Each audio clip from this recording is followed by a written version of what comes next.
This fall, Water Street Glassworks is celebrating its 20th anniversary of the Fired Up program, and ELAC hopes to launch the passions of new generations of glassblowers for years to come. Please join me in welcoming our new guest, Eli Zilke. So for those of us art teachers who are not familiar with glass, I thought maybe we could just start off by telling us a little about what is glass blowing like? What's the art of glass? Back and forth to a heat source, work it while it's hot, and then eventually it runs out of steam, right? And they have to reheat it and start working with it again. We start with a hot material, and then slowly it cools off while we're working it. So we're back and forth between a heat source. The obvious tie is ceramics, right? If you've ever thrown at a wheel, you're working centrifugally, right? And glass blowing is, is ceramics on its side, right? We have to contend with gravity in a way that, I think most, ceramics don't. And then maybe the least common tie is like a dance troupe, right?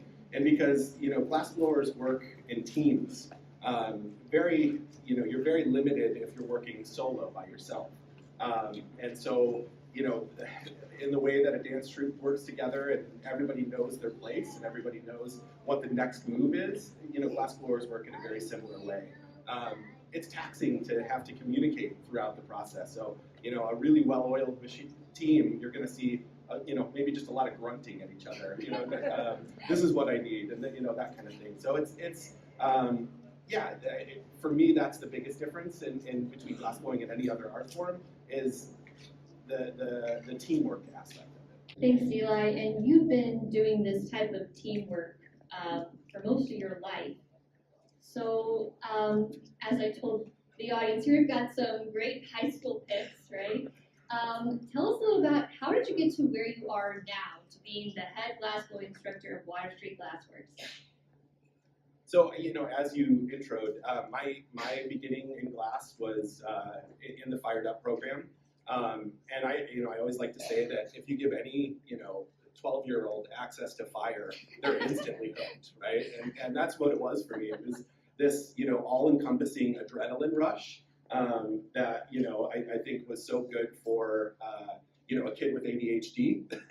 And, it was something that, it takes all of your attention and at that age, it was such a focus thing for me. From the moment I walked into the studio, it was like, well, this is what I want to do. And, Water Street provided me an opportunity to dive into that further and further. Fired Up was once a week we meet, and it turned into me, I asked, can I sweep the floors? Can I watch your dog? Can I, whatever it was to, continue my education. That's Water Street was a magnet for that. So as art teachers, all of us can look back on our family trees and think of all the mentor teachers that got us to where we are. And when you were doing that Fired Up program, there was one person in particular I keep hearing the more and more I get involved with Water Street Glassworks is Jerry Catania. So I think maybe before we talk about his legacy, we just watch a short video about Jerry from his own words.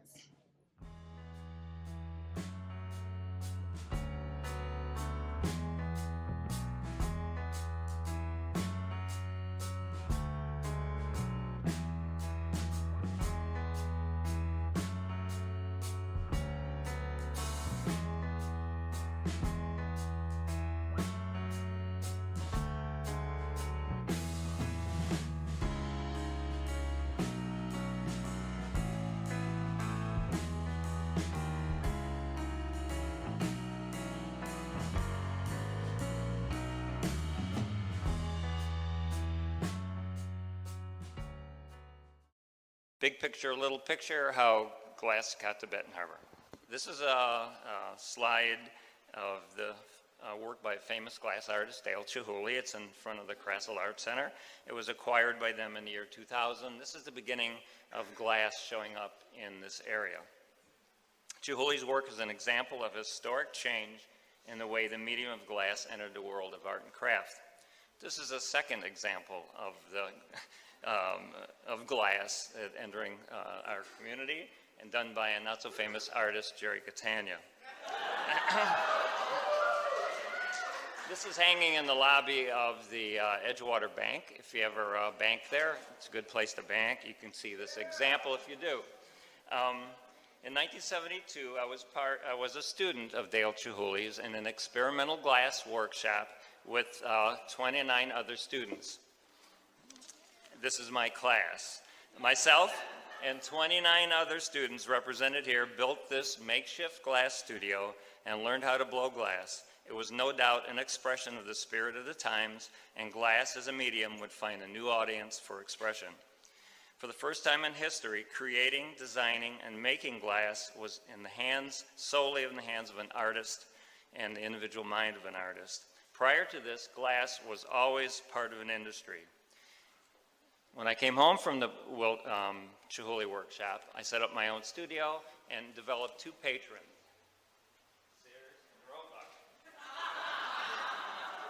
I had a janitor job, and this helped me get myself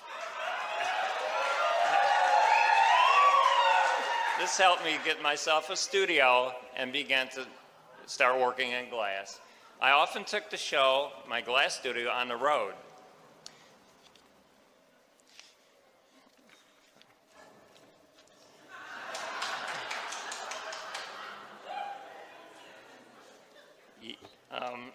One person does not a movement make. I had lots of help in this movement, and one was Dale Chihuly, who, and if it wasn't for his workshop, I would have never even been here or done glass.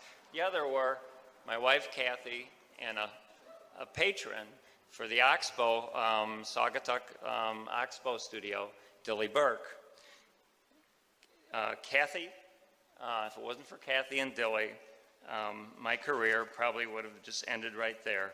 But what happened was Dilly Burke decided to donate a studio to Oxbow, and my brother and I built this studio, and my wife Kathy and I designed the programs for the Oxbow studio, which is the summer school of the Art Institute of Chicago. Because of a growing interest in glass, in 1991, Kathy and I bought an old farm and created a glass studio and a gallery. Our summers were spent in the gallery and in the studio, and our fall and winter and spring mostly in the barn studio. Because of the growing interest in glass blowing, we started holding classes. This became the impetus and a model for our eventual move to Benton Harbor to form Water Street Glass Works. Tori is now the the studio manager of West Michigan Glass in Kalamazoo. In 1997, we moved the studio, we bought a building in Benton Harbor and renovated the old Hinckley building. This is a before, obviously. Okay. Our vision was to have a studio and a school and a gallery under one roof. However, the roof was not all there, okay? It took 8 years before we could open in 2004. Friends enthusiastically volunteered to help us make the equipment, and the state, we garnered some state grants, and with the support of the Cornerstone Alliance and the Kressel Arts Center, and it helped us build a school and build the programs. We decided to be a nonprofit with the help of the board of directors and with a staff of only 3 people, myself, Kathy Catania, and Becky Weimer. We developed programs, taught the classes, and maintained the building. And there's Becky.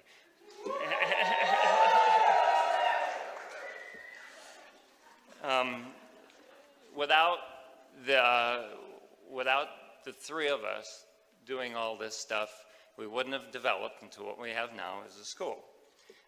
Part of our vision was to host an after-school program free to Benton Harbor youth.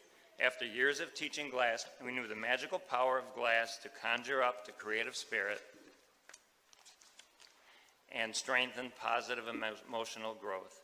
We started what is now the Fired Up After-School program, which is now in its 11th year. As a final phase of the vision,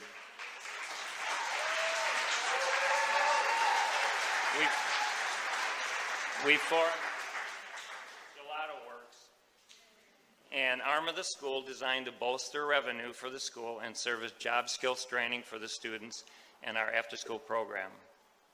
Little picture, big picture. This sculpture, oh, excuse me.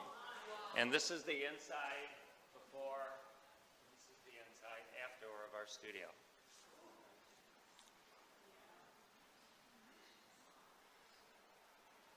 The next slide is going to be the sculpture in Arts Park, which is directly in front of our building in Benton Harbor. And it was created several years ago by one of my students who was a high school student. He is now the head of Silver Dollar City Glass Pavilion. What began for me and others who participated in the 1972 Chihuly workshop 40 years later is an amazing expression of the creative spirit captured in glass. The studio glass movement has landed in Benton Harbor, Michigan as part of a national and international phenomena, reaffirming that glass is indeed hot. We have a couple archival photos that Water Street Glassworks has given us for this presentation. Shout out to Kathy Catania, who he mentioned in his presentation, his wife, Bob Catania, and Donna Sowers, the executive director, who are here with us today, along with Eli Zilke and his beautiful daughter, Flora, who are our little fan crowd. This is that image of the Pilchuck Glass Studio, and we also have some images from when he started up the Oxbow School of Art in Saugatuck through the School of Art Institute. And I think I'd like to jump back to Fired Up and Water Street Glassworks. Here we have Eli with Jerry. Eli, what was Jerry like as a teacher? First of all, incredible. When you teach something that is so specific, like glass blowing, you're inevitably going to teach glass blowing one, the beginning glass blowing over and over and over again your whole career, right? And to do that, I mean, all of you know, right? You're teaching the same curriculum, year after year. To do that in a way that it still feels fresh for the student is difficult, right? And I don't know. I mean, Jerry probably taught 1,000 beginning ones over his career, and every one of them was full of vigor and excitement for the medium. And it never felt like it was a monotonous thing. It was this thing that he was so excited to share. And then, as far as, joining Fired Up and the curriculum that he provided in Fired Up, it was, you're giving, young kids access to this medium that is inherently dangerous, right? Yeah. Right? And, so he had a tight enough leash to keep everybody safe, but a long enough leash to provide this incredible self-exploration, and it was really, he provided this space that was, a student could take it as far as they wanted to take it, right? And, it's a medium that really none of us would have access to had it not been for a program like Fired Up. And you mentioned earlier that, Fired Up is one of the first 3 after-school programs of its kind. It was modeled after the Hilltop Glass Arts program that was founded by Dale Chihuly.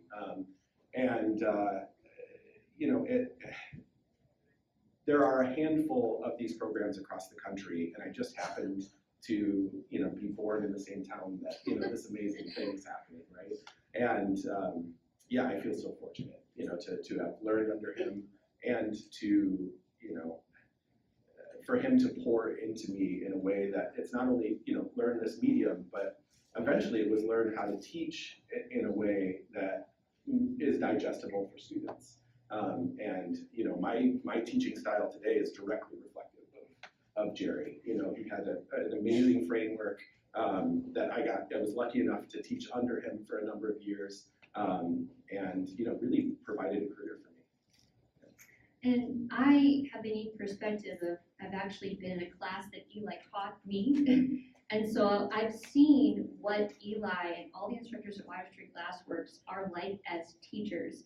And I'll tell you what, it is so unique what they have there, because this is not a place that is production glass only. It is a teaching studio first.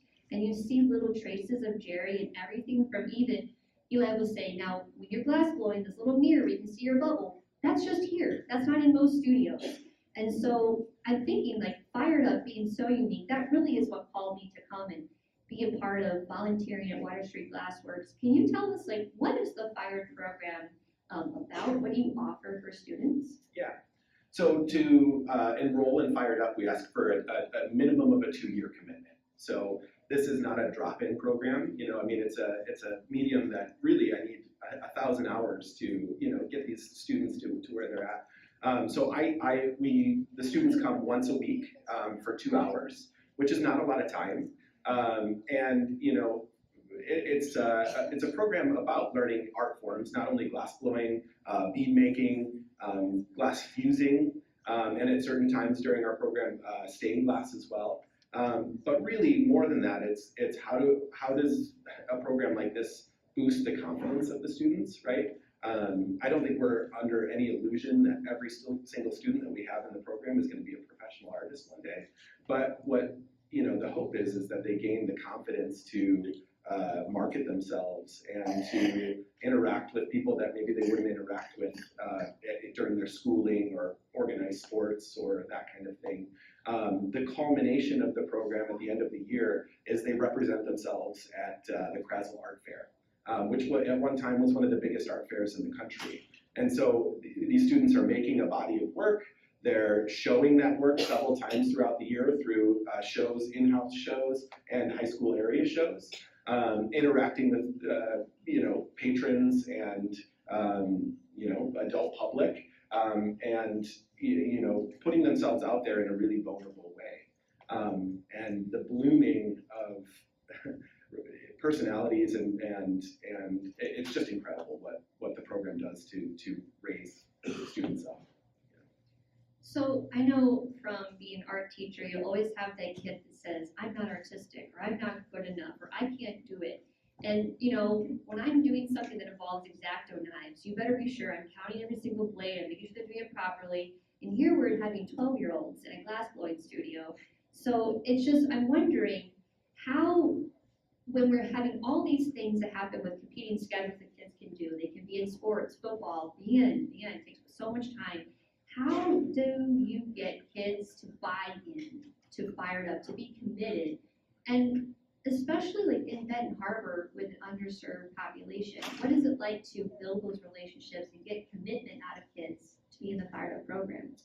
Yeah, I mean, you know, they apply. There's a application process, which is pretty extensive. You know, we ask a lot of questions. We ask for 2 references, so they have to, you know, ask somebody outside of their family to vet them. But it's also for the kids that maybe aren't involved in sports and other commitments, right? That maybe have missed those avenues and so, you know, it's not that we're looking for the most artistic students out there. It's not that, you know, or the most talented students. It's we're looking for the students that really want to be there and really want to be a part of it. And so, yeah, it's you know, again, it's not, we have no illusions that every single student that we have is going to be a professional artist, but we're providing that safe space for them to express themselves. So you're kind of like seeking out a particular kind of person, like their niche, like finding out, is this for you? And then it's giving them something, some purpose at even a young age. So yeah, we have an open house that, you know, we welcome students and families to come in and take part in. And part of that process is touring the studios and looking at each different space. Glass bead making is a very like introspective and meditative process where you're working solo at a torch and it's very silent and so maybe that fits a different type of student than with a, you know, a student that goes to the glass blowing studio, which is filled with adrenaline and I mean it is, right? It's exciting, right? Yeah. And there's danger involved. for sure. And then you go to the fusing studio, which is a whole other set of skills that can be, you know, more meticulous, and you can take your time on things, and you know, so students that really, you know, enjoy drawing and you know, 2-dimensional work can find a place there. So part of it is, you know, what studio do you want to be a part of, and part of it is what studio do we think that you and your personality best fit in. And generally those two things align. It's not like we're forcing anybody to be, join a specific studio.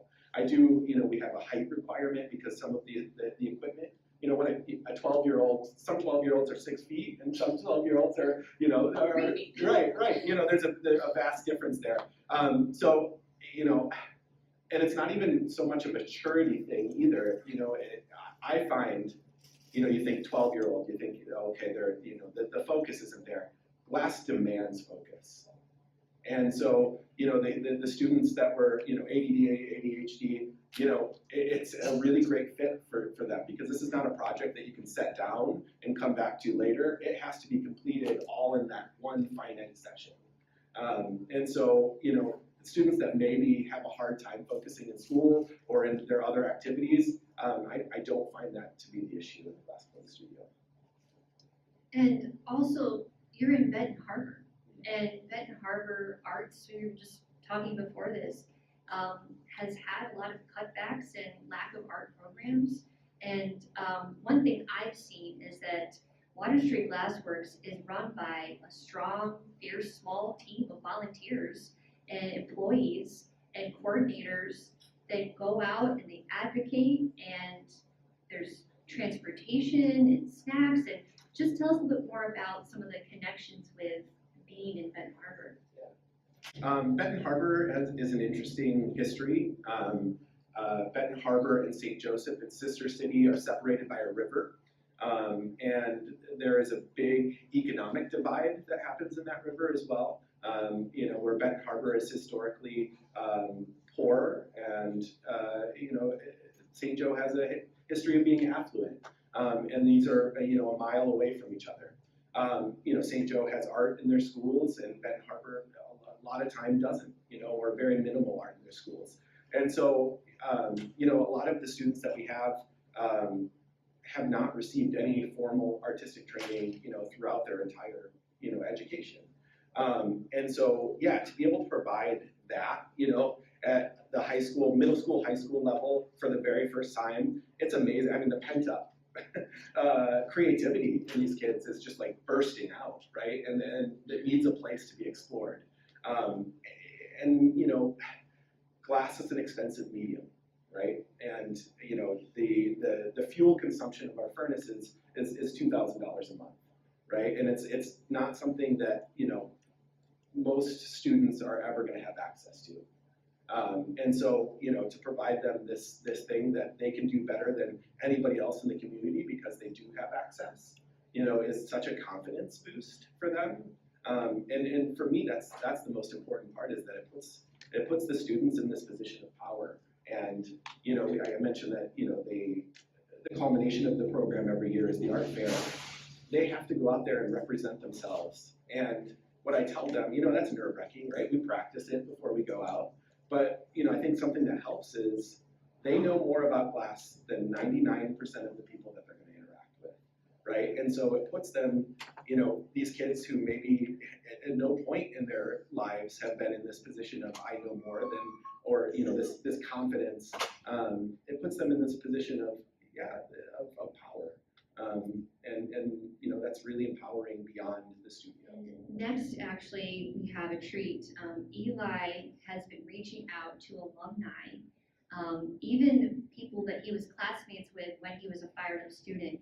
And we're going to hear a little bit more about what's it like from the student's perspective.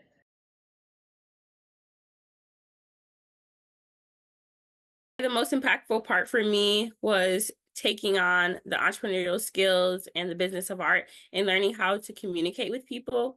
That helped me to be able to go out and sell myself once I'm interviewing for maybe different scholarships or jobs. Like, I took those skills and I built upon those skills. Also, being able to have some creativity and freedom in that. Coming to the after-school program really helped me to have a creative outlet and capitalize on my voice. Being around people my age, so I was homeschooled, so I didn't have the opportunity necessarily to interact socially with people. I thought it was really cool because we had a lot of people that were from similar backgrounds, but also very different backgrounds. So it allowed for kind of this blending and creation of community in a way that I don't think you would get outside of a program like Fired Up. The most impactful part of Fired Up for me, I think, was the actual art itself. It was something I had never even thought about as a kid, like how a beautiful glass piece was even made that way. So, being a part, getting to experience that and be a part of it was amazing. Like it was crazy. Being able to be comfortable with myself, speaking publicly, and being able to express myself, like I said, in different ways was one of the things that I picked up from Fired Up. I had always been so closed off and nervous about being able to do that. And being in Fired Up and all of the different mentors that we had gave me that confidence. Was having that opportunity, was going to Corning. That and just being a part of the program in general. I'm gonna pause there for a second. You know, one thing that I thought of as an art teacher when I was watching this the first time with Eli's research is, as a K-12 public school teacher, our job is to expose them to art and get them through, and then you're on your way. But very rarely do we get to have conversations like this with the people, like what happened to them, like 5, 10 years down the road. And as you see from these different students who are speaking with Eli, they're in all different walks of life, different ages, different experiences, different careers. Eli, tell me a little more about these people here. Yeah. So the guy in the bucket hat, I started blowing glass with 20 years ago. And we hadn't seen each other in a couple of years. So I mean, all of these kids, it's been so nice catching up with. Some of them I was their instructor, and some of them I was their fellow classmate. Water Street or Fired Up has an 80-20 percentage split, meaning 80% of the students have to come from in Benton Harbor, and 20% can come from outside communities. And really, this encourages a mingling that maybe wouldn't happen without a program like this. You heard Stephen talk about it, that he was homeschooled, and wouldn't have come across people in the same way that he would did through the program. And so yeah, that's it's such a blend of community, and because of the nature of glass and the team working aspect and the vulnerability that glass forces you into, it creates these lifelong friendships, that it's so cool to see, alumni come back and check in. Stephen is a financial advisor. I knew him when he was, 5 feet tall and had a little trash stash, it's like, it's so cool seeing, these kids, come back as like, they are humans interacting in the world and professionals in the top of their game. Mark Tucker works for Red Bull in some type of advisory position. It's so cool, again, they're not all glass blowers, right? They're not all artists, but they have this outlet, and they have this thing that unifies them.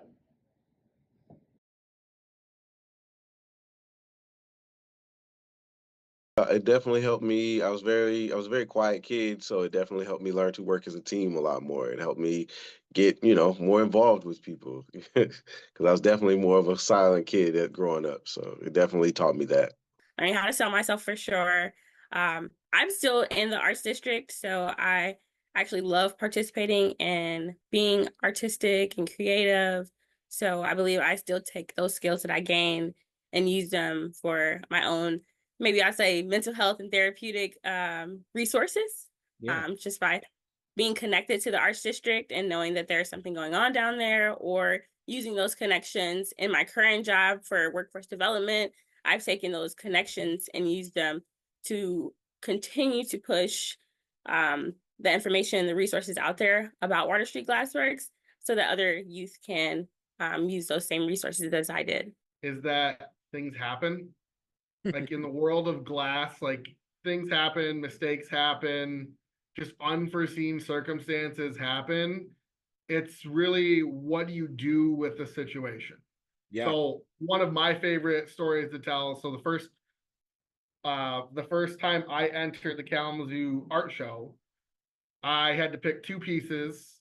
I had one piece that I liked, but I didn't have any other pieces that were like ready. At least in my opinion, the one piece had kind of had a thin spot, the wall collapsed a little bit and it touched. So it kind of made this weird like twisted shape.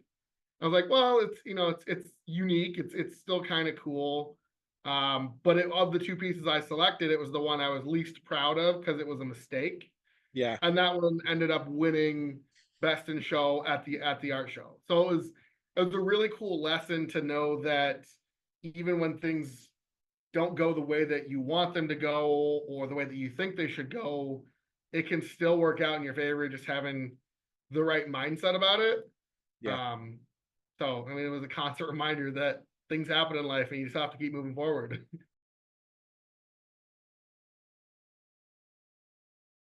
As I was making art, I was starting to see myself improving mentally wise and all that. And It really gave me it was a way to express myself when, you know, a different way to express yourself outside of, for me, drawing, which has been one of my primary outlets.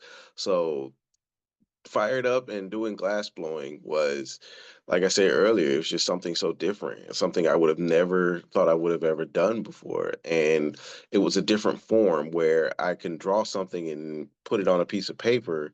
Now I could make something and shape it and, you know, bring something into a physical world, you know. So It allowed me to be able to see things in different perspectives, not just with art, but with people. Knowing that something that may work for me might not work for someone else. And just because one person doesn't like it doesn't mean that there aren't other people out there that's going to connect to you through art.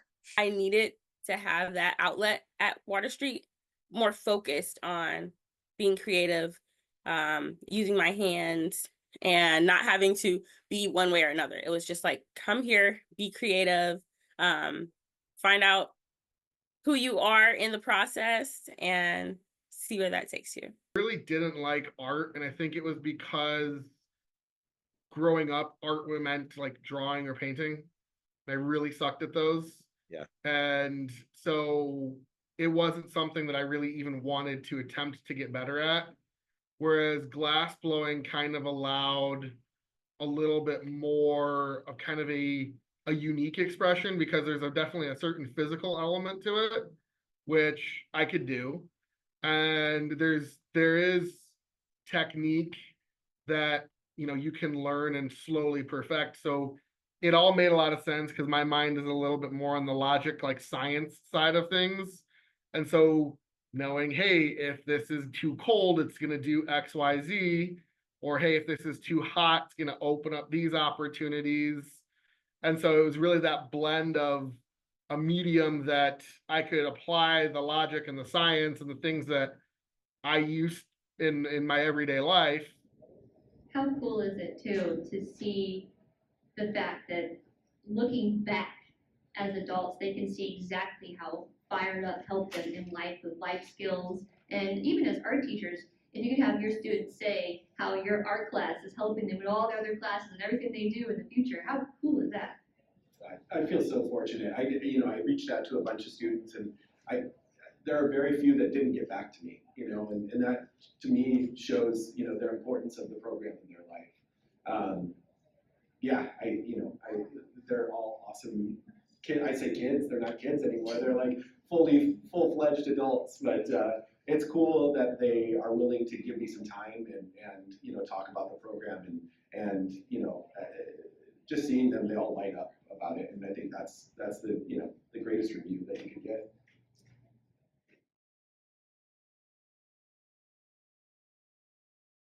Much like the ability to be able to just take a new step. Like being able to try something new for the first time with Fired Up gave me the confidence of being able to try new things in different areas. very much so. It was definitely one of those, I guess, in the sense of like for me, like making the fish.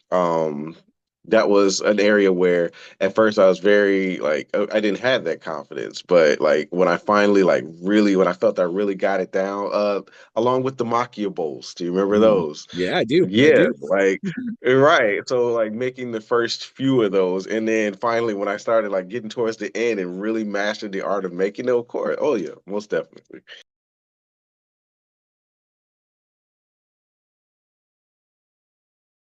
Oh my goodness. Oh my goodness. So that on its own just it made me feel really special. It made me feel like it gave me that confidence that I didn't have again. Like it allowed me to be able to see things through somebody else's eyes, and then being able to watch all of those students grow and watch them gain their own confidence and be able to, try new things on their own helped me every day through my own life. And then watching them figure out how to like fix their problems or, find different ways of how to fix different problems gave me that confidence too. So it was a learning experience for both me and the students. I really wanted to pour back into the youth the same way that I was poured into. So there are so many skills that you gain while you're in the Fired Up program. And I just wanted to continue to see young people that looked like me learning the craft and being able to show other young people in the community, like, hey, these are the great things that I'm doing. Hey, you can come do them too. The pay it forward part of it, always something that stuck with me. So once I participated in the program, I wanted to pay it forward by coming back and being the program coordinator because I love the program so much. I wanted to see it be successful. So I really worked on making sure that I had a healthy snack when I was in high school. They have a healthy snack while they're in school. Being able to have friendship, making sure that their voices are heard. I made sure that I was listening in and making sure the students knew that, hey, you did something great. Let's celebrate that. The great thing about that is the end there, Vic Shonda, she's one of your coordinators, who's worked with Fired Up, correct? Yeah, Big Shonda was a fusing student in the Fired Up program during her time in high school, and then came on as the Fired Up coordinator, probably in the most difficult period of Fired Up's history through COVID-19. As you can imagine, glass blowing requires you to put your mouth on a blowpipe. And at a time when we were all masked up and we were, trying to just stay healthy and stay alive. And so we had to figure out ways to pivot, right? And ways to keep, we didn't know how long it was gonna last, and we didn't want to lose this group of students that we had cultivated over years. And more importantly than that, we wanted to provide them some escapism from the world that they were in at that period, right? And so the way that we did that is we pivoted to these at-home kits. And sometimes We're very familiar with that. Yeah, right. I'm sure. Yeah, Sorry, teachers and pandemic. Sure. And so, each week we put together a different lesson, and some of them were based in glass. Some of them were just here's a weaving project, or here's some, make something out of Fimo.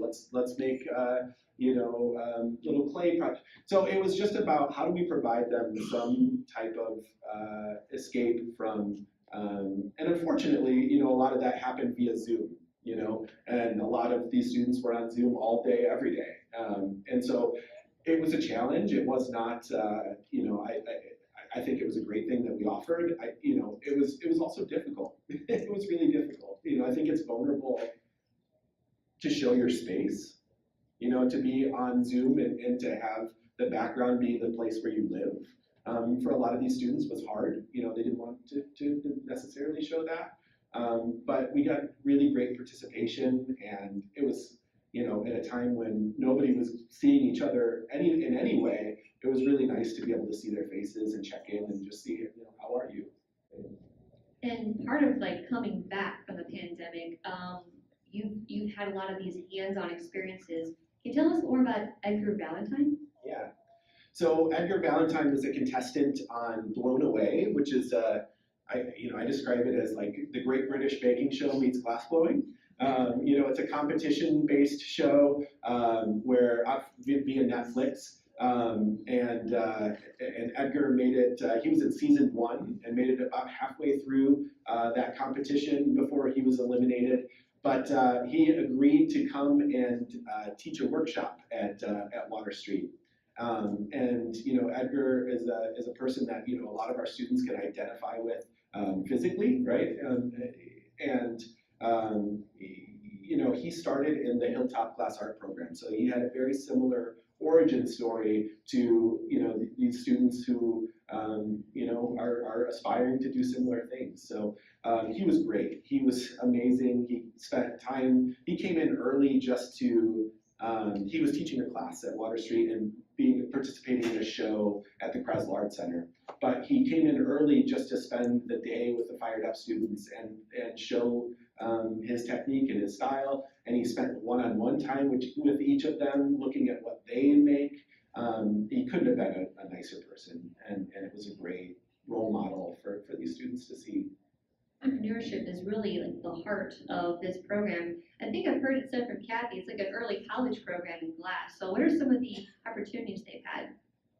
Yeah, I mean, selling themselves via the art fair, it's a juried art fair that, I myself have been denied from multiple times. I've applied for half a dozen times and got it a couple times. So, these are really incredible artists that they're, in parallel with on the fair. And, again, it raises them up to a point of like, oh, I'm a professional artist. I'm there selling myself. I'm there representing my work. I'm standing toe to toe with all these other artists. And they get to go around and interact with the other artists while they're at the fair. And I hope I'm not jumping ahead, but Water Street's been invited to a program called the Expanding Horizons program. We've participated 3 times over the last 10 or so years. And Expanding Horizons is a program put on by the Corning Museum of Glass, which for glassblowers is Mecca. It's the biggest glass museum in the world, has the largest contemporary and historic collections in the world. And the Expanding Horizons program is a program founded by the Robert Minkoff Foundation, where it is for a student in an after-school program based in Glass and their mentor to come and spend a week learning from the incredible instructors that Corning has, private tours through the collections with historians and curators, individual portfolio reviews and professional development, and in an all-inclusive type of way. They put us up in a hotel. They pair the instructors together so that there's this information share, similar to what we're doing here today, right? A lot of our students are from similar economic backgrounds, so just finding out what works for your program and what works for my program. And there are subtle differences between our after-school programs. Most of the other programs throughout the country are entrepreneurship, but they're getting paid physically to be there. So it's like a work-study kind of program, where ours, they receive a 70% of all sales that they sell at the art fair and throughout the year.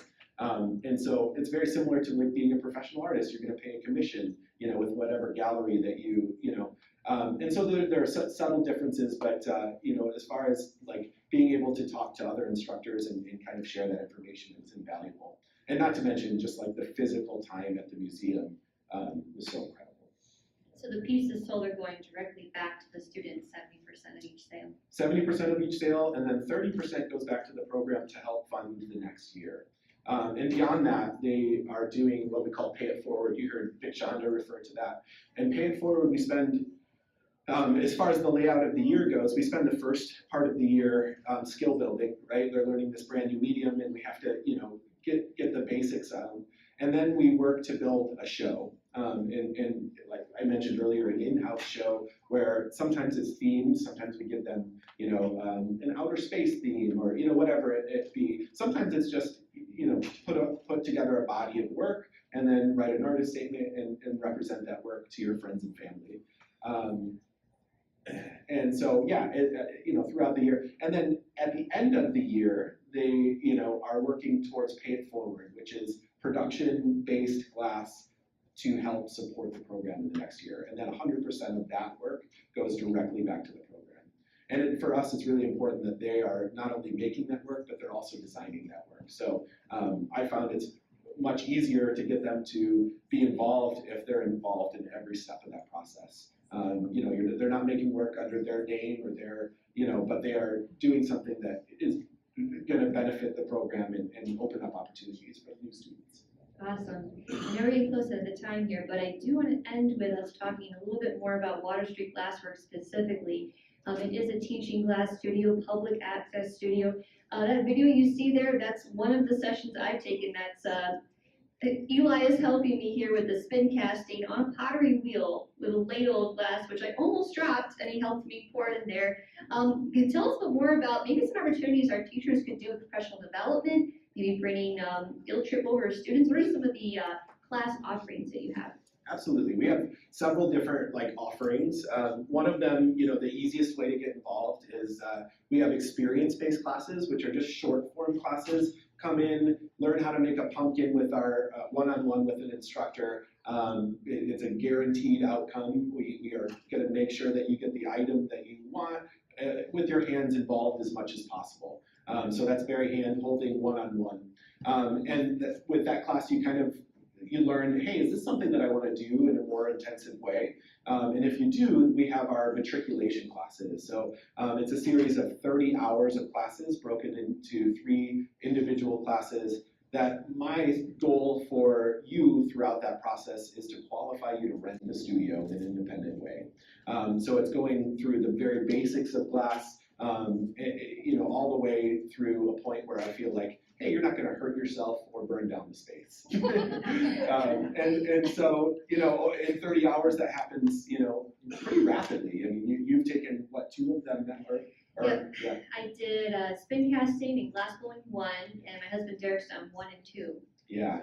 So those are less hand-holding. You know, those are more. I'm teaching you the basics, and you are doing every step of it in the hopes that you're going to gain skill. You're modeling it. You're preparing us for the next step. Correct. And I am less concerned with the product and how it looks, right? Where, you know, in the experience, I want you to walk away with something that you're really proud of making. Not that I don't want you to be proud of what you're doing in glass blowing 1 or the matriculation classes, but for me, it's more important that you're gaining those skill sets, right? And so, you know, that's kind of the scope of our classes. Well, Eli, I just want to thank you so much for coming. And also, I want to mention that Water Street Glassworks has donated pieces to our silent auction. Eli has a piece that's up for auction. Catania has donated some of Jerry Catania's work. And also this 3rd piece down here, all of these are fired up pieces. This 3rd one here is made by a recent graduate, Camden White, from Benton Harbor High School. This wavy bowl has also been donated. It'll be put out in the silent auction today up until 5 p.m. But first, can we just give a hand to Eli, please? Thank you so much for giving me the opportunity.